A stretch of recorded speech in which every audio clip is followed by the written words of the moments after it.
Nag-jogging kami ng asawa ko. So ngayon dito kami dalawa sa promenade. Jogging.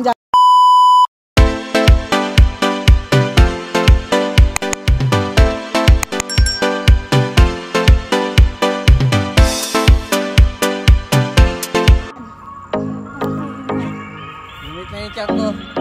Limit na rin yung tiyan niya agad.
Napakalaki po yung papunta doon. Ayan, malaki.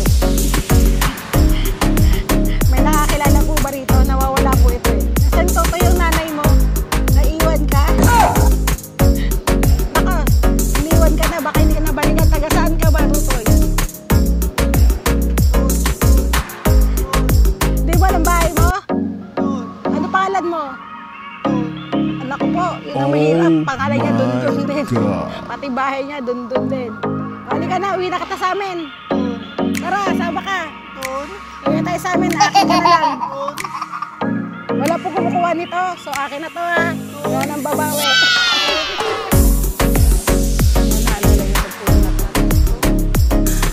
Tres na kabataan namin, mga batang 90s. Yan, 80s, 90s. Yan. Walang hinog, ubos na. Naubos na ng mga ibon. Kinakain namin dati yan. Akit lang sa puno, mga sampalok dito. Ay, ang dami mga dito dati, pambuhan. Mga puno na alatris. Na kinakain namin. Tapos naliligo kami. Dito kami talaga naliligo. Dito kabataan. Marami pa itong puno dati. Saka kami naliligo. Wow! Babalik lasal kasi sobrang linaw pa ng tubig dati dito. Kaya pag summer, ligo kami dyan, liguan. Pag uwi sa bahay, palo. Naglalagay kami ng mantika kasi yung mama namin, kinakaskas yung balat namin. So, ibig sabihin, pag namuti yung balat namin, naligo kami sa ilog.